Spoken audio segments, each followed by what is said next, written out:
First, I just want to say I'm so happy to have you here, and I'm so excited to get to talk to you and hear about your experiences. Of course, me too. So, first, just to make sure I'm right, you're a student at Cornell now. Yes, I'm a senior. Very cool. So, when did you have cancer, and how old were you when you were first diagnosed? Yeah, so I was diagnosed when I was 17, almost 18. I was at my freshman year at Cornell, 6 weeks into my freshman year. And that's when I was diagnosed with leukemia. Well, so how many like years were you sick, and what kind of cancer do you have? Do you remember any specifics about first figuring it out, like that you had cancer and what that process was Uh, like? Yeah, so I was a freshman at Cornell.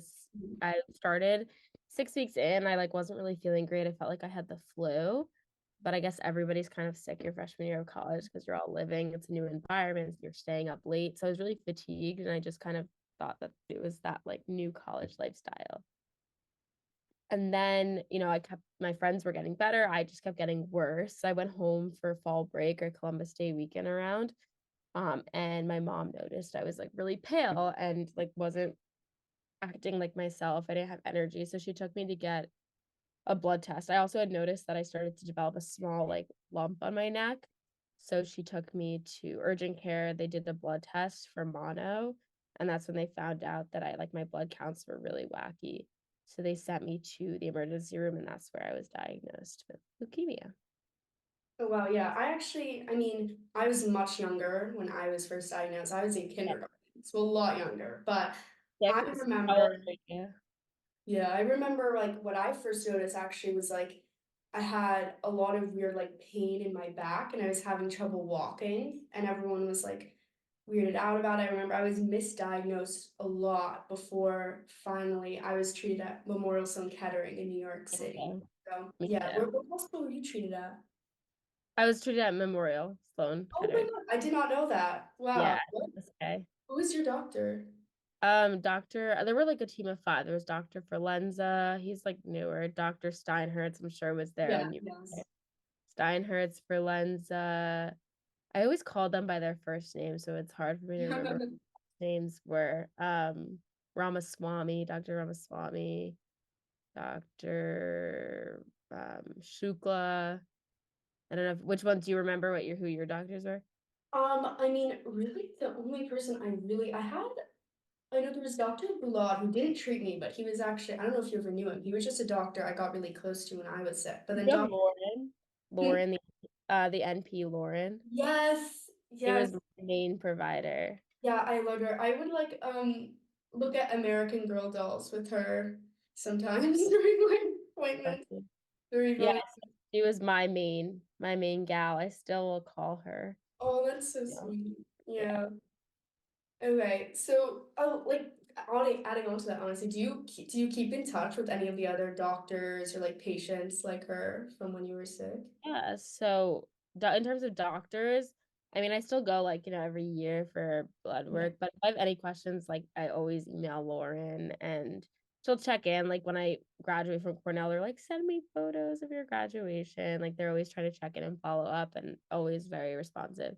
And in terms of patients, there's a few that I keep in touch with. There are a few that it's very hard to find people when you're a young adult, especially 17. I was 17, 18. I was on the cusp of pediatrics. I was still treated on the pediatric floor.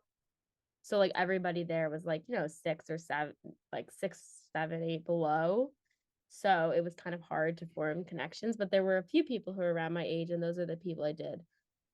Some passed away, some I one of them I'm in college with right now. We started at Cornell at the same time. One is he was at the time he was a 3-year-old boy with Down syndrome, and I'd always visit him in the hospital, so I keep in touch with his mom. Oh, that's Um, really yeah, so things like that. You meet a lot of different people. No, yeah, for sure. I still keep in touch with a lot of people from patients that I knew. But what was it like for you? Because I know this is very different to hear than my experience being so young. Did you sort of, I guess, with your family, did you more take the lead in taking care of your own treatment and things, or were there any specific things your family or friends did in this time to try to make it easier on you? That's a really good question. I was when I was first diagnosed, I like, really had no idea. Cancer never really crossed my mind. I was interested in medicine and science and things like that. So, I had heard about it, I took interest in it, but never really did anything. My mom is a nurse practitioner. She's a midwife, so she's very familiar with that. So she took the lead on my treatment, making, she was reading the studies and she was calling the right people, getting me into Sloan and really trying to understand everything. So she was the one that really took the lead on the treatment side of things.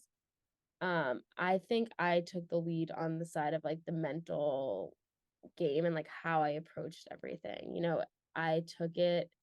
It was really hard at first because, like I said, I go to Cornell. I was very school oriented all throughout high school. I like all I could think about was like getting into the best college and being the captain of track and all this stuff. I was salutatorian of high school. I just was like going, going, going and trying to get forward. And then once I got here, it like was all taken away. And I felt like when everything I had to stop everything, I was like, who am I and what hobbies do I even have besides school? And it took a lot of time to like reevaluate where I was at and reevaluate friendships, especially. And I don't know if you noticed this when you were going through treatment, but you get a lot of people that like come out of the woodworks and are like, they'll be like, oh, I'm sorry I never got to know you, but like, I wish you the best. Or some people will say, when you did this one thing for me, it really made a difference. And I was like, how come you waited till now to say that? Or No, the people that'll be like, I know we had our differences in the past, but like I wish you the best. So like clearing their own conscience.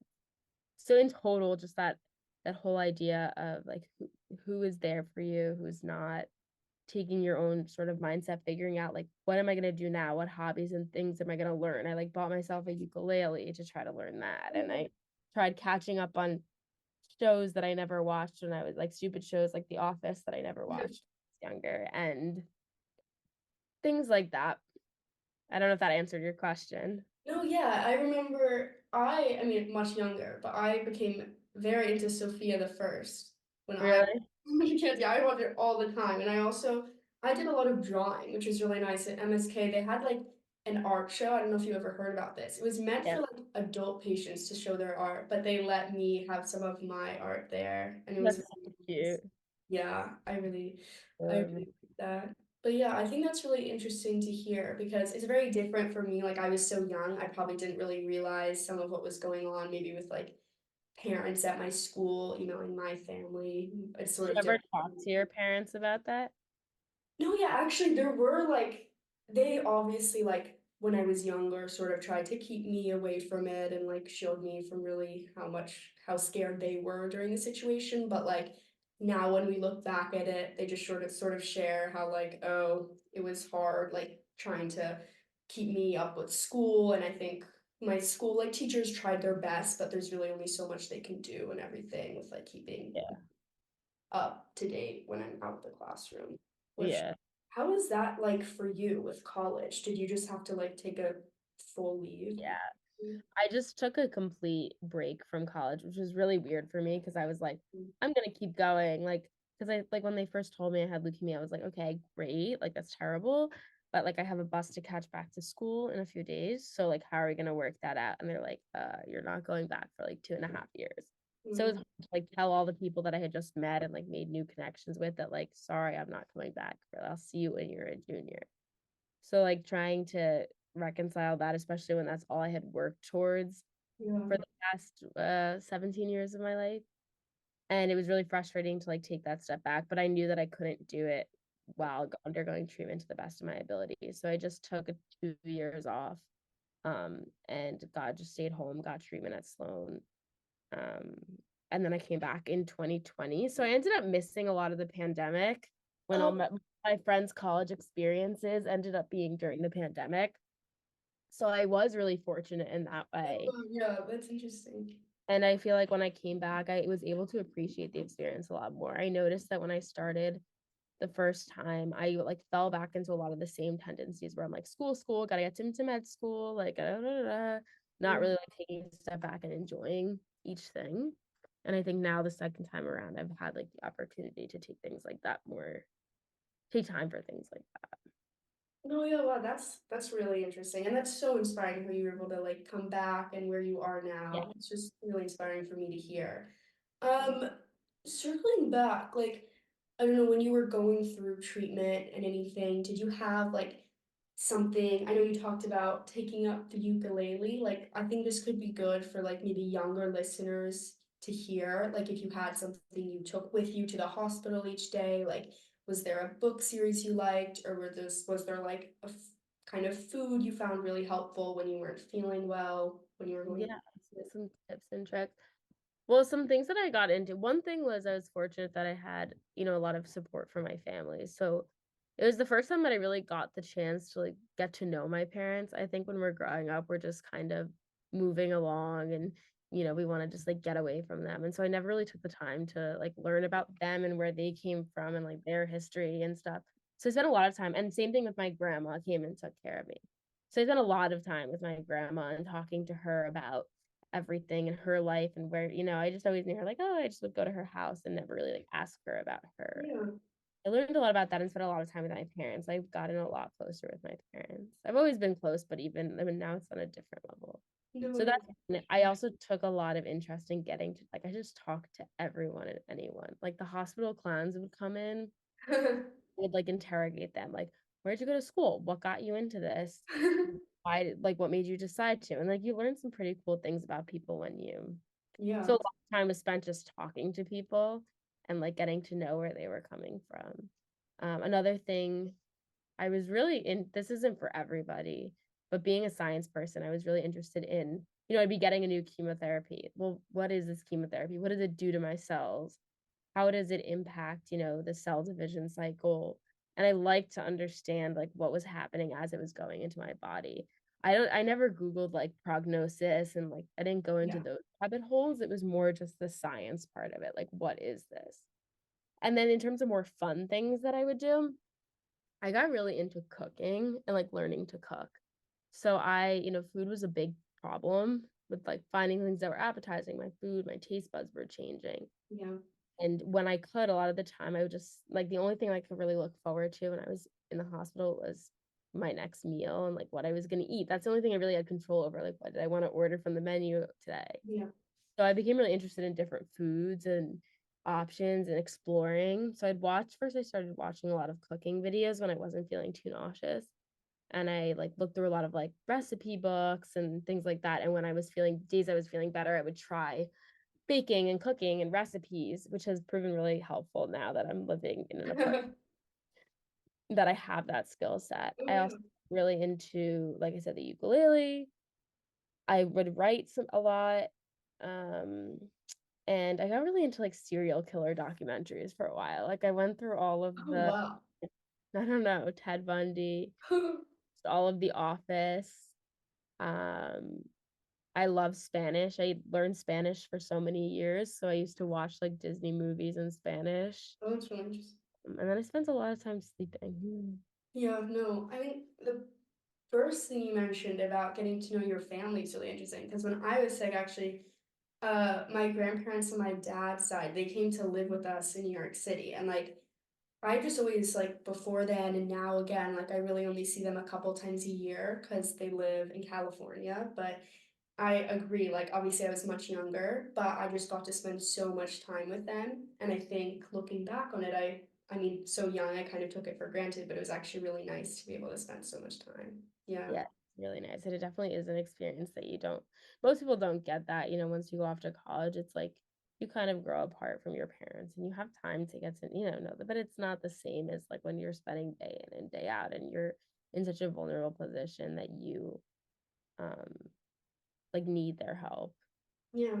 Yeah. And on this topic of like family, do you know if there was anything or like any sort of resource your parents or your other family members, read or used when you had cancer to sort of help them or inform them? I know you said your mom, she was sort of like did a lot of reading.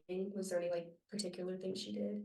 Yeah, so my mom is she's a health provider. So there's this like website called Up to Date, which is like when you're a healthcare provider, you get like special access to it. So she would read a lot of things from there and a lot of like, PubMed and like reputable sources. My dad is nothing like that. I think he joined a few like Facebook groups for like, parents with children with cancer. And at first they were kind of helpful, but sometimes they became a little bit like, people posting on there only posting about the most extreme stories that they hear or that things Yeah. that go wrong. No one's really posting when things are like boring and normal. And I think my dad created this Facebook page that I told you about a little bit before. I created this, or my dad more so, he was getting like inundated with emails and texts and things about like, how's Marlee? What is she doing? Like what's the update? And it was just like too much for him to deal with. So he Mhm. created a Facebook page that like me and him both would add to. That gave like updates, or if I had a thought about something or like the new year, I would give my thoughts on that and we'd post it on there. So that was a good resource just when you feel like you're getting overwhelmed with emails and texts and people calling. Just like, here, look at this website. I post any like relevant things here. No, yeah, that's actually really cool that you guys did that. I think that's a really great idea. Um, and yeah, I wonder like also like, did you ever have to stay at the hospital for an extended period of time? Because I remember like I had to stay for like a couple weeks once, and it was really hard, especially like that was sort of early in my treatment, so I didn't know a lot of kids yet. But did you ever have to do that as well? And was there like any sort of resource you found at the hospital that helped you? Yeah. So the first month of treatment was all inpatient. So I was in the hospital for like I think about a month. And then throughout my time, if I got an infection, like there were a few times where I got an infection that would like Mhm. land in the hospital for a week, or sometimes it would be like 3 weeks if they didn't know what it was. So probably like a couple months I spent like in the hospital, not consecutively though. And while inpatient there's, I was really fortunate that I was on the pediatric floor. And I think it would be really difficult not being on the pediatric floor. And I think they need to bring a lot of things that are on this type of floor to other adult. But there was child life. So there was, I don't know if you had the same person, she's probably the same, like Jess. Did you ever meet Jess from child life? I don't know if you No, remember. yes, I think so. Yeah. Maybe.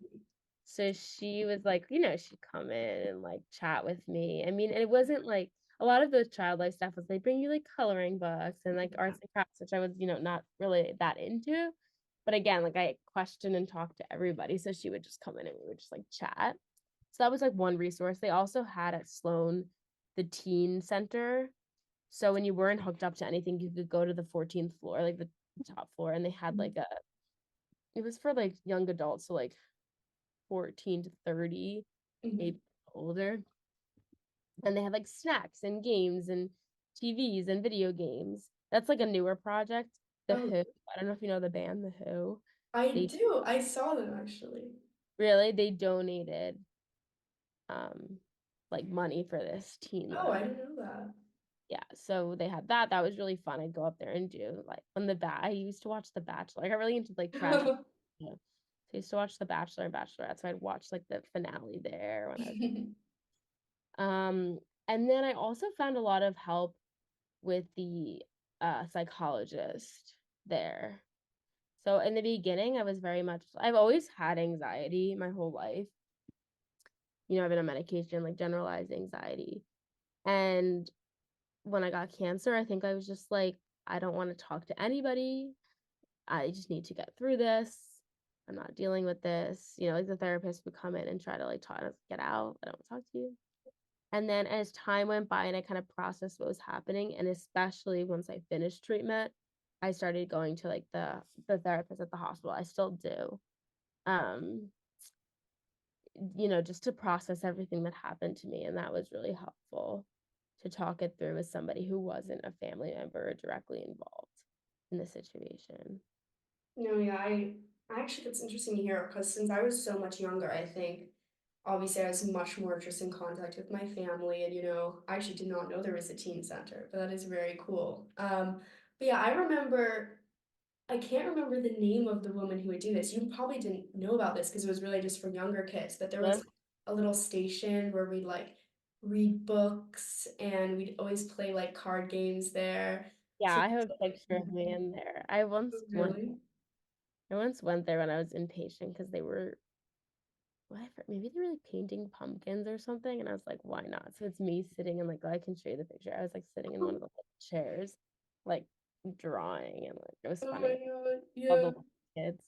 that's so funny. Yeah, I remember also, I don't even know if they still do this, but they have like the cardboard New York in on the wall in the waiting room.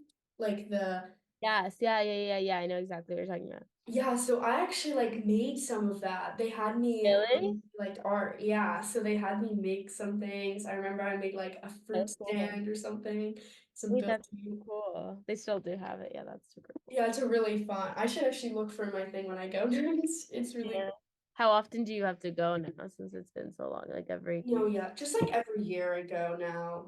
But yeah, it's actually honestly like since it's been so long, I honestly think it's nice to go now. I sort of like first I think I viewed it as like, oh, I don't want to go back and want to be done. But now I'm like, oh, it's actually nice to kind of see the doctors and familiar faces now that I'm yeah, check in. children. Yeah. Yeah. I'd love to sort of shift gears and just hear more about you now because I'm just so interested in everything you're doing. So first, like just what are you majoring in at college? Yeah, so I'm majoring in biological engineering. I'm technically in College of Agriculture and Life Science, but I like fulfill the engineering requirements. It worked out more financially with like the in-state tuition or the land grant tuition at Cornell. And I'm finishing up uh my undergrad this semester, and I'm also concurrently starting my master's in biomedical engineering this semester, and I'll graduate with that in December. So I'm staying an extra semester at Cornell, Mhm. 2020, like December 2024. I've taken the MCAT. I'm applying to medical school. So for a while, I questioned after if I wanted to continue with medicine after everything that happened. And it took me like a year to figure out that like that is what I wanted to go back to as I moved further away from that. So I'm applying to medical school like now. Hopefully it will start next like fall of 2025. So I got some time, got some, Oh got yeah, wow. That's really exciting.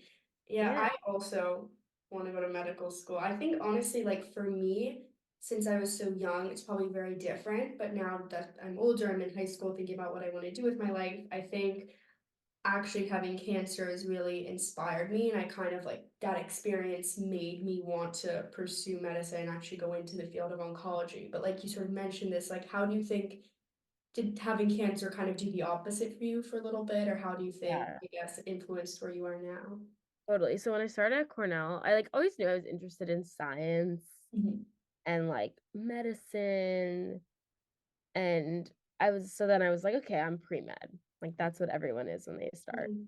So I started with I was biology and society, which is a little bit like a public health major, and I was like on track to do pre-med. And then 6 weeks into the freshman year, that was cut. And I went, and did this. And after spending so much time in the hospital, I was exposed to so many different like fields of medicine, which was really cool.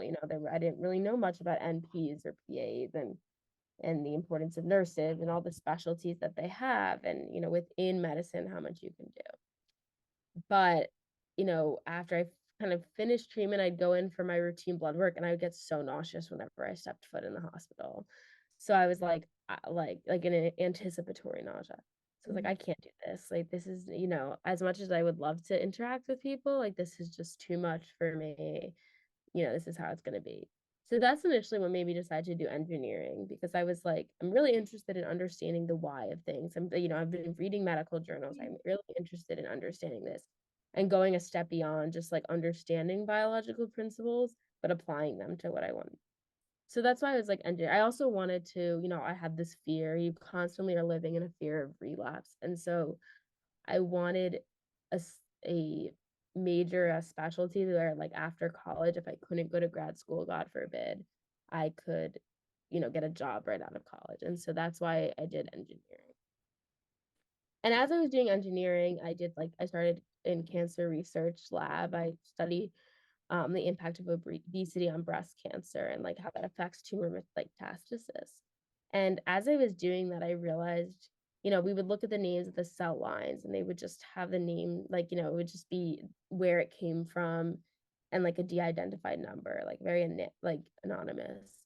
And I always just wondered, like, who did this come from? What was the story of this person? Like, I just wanted to know more about them, less about, like, seeing it under a microscope. It wasn't as interesting and fulfilling to me. And so as time went on and I got further out of treatment, I was like, I think that I medicine is where I wanna be.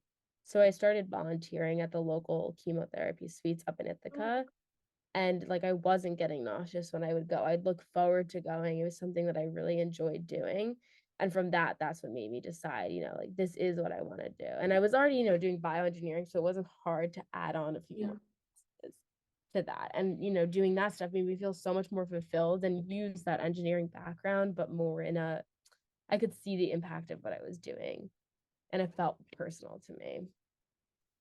Oh, wow, that's really cool to hear. And just sort of uh adding on to that, like, do you sort of have after med school, I guess, looking into the future, do you know like exactly where you want to go? Maybe like back to MSK and exactly sort of what kind of hospital, what kind of work you want to do?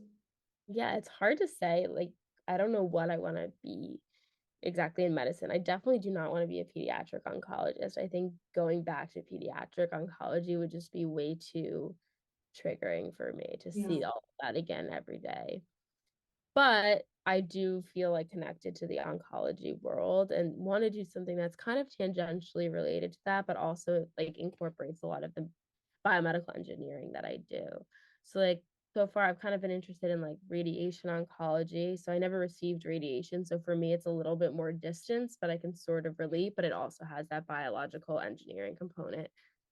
Something like rehabilitative medicine. I met like at MSK with some rehabilitative medicine people when I was having, musculoskeletal issues as a side effect of treatment. And, so you're kind of helping with that, but you're not directly, but it's also that biomedical engineering. So there's so much that you could do, but something that combines that aspect, but is still, related to cancer and cancer patients. No, yeah, for sure. I think, What yeah, about I'm actually like myself kind of thinking about that now. And like, I think I definitely want to do research. And I've talked to actually some doctors at Yale and at like Jackson Labs who kind of do both. They do both like yeah, clinical work and research. So it's really just interesting to hear about all the different paths that you could take. yeah, it's so there's endless opportunities.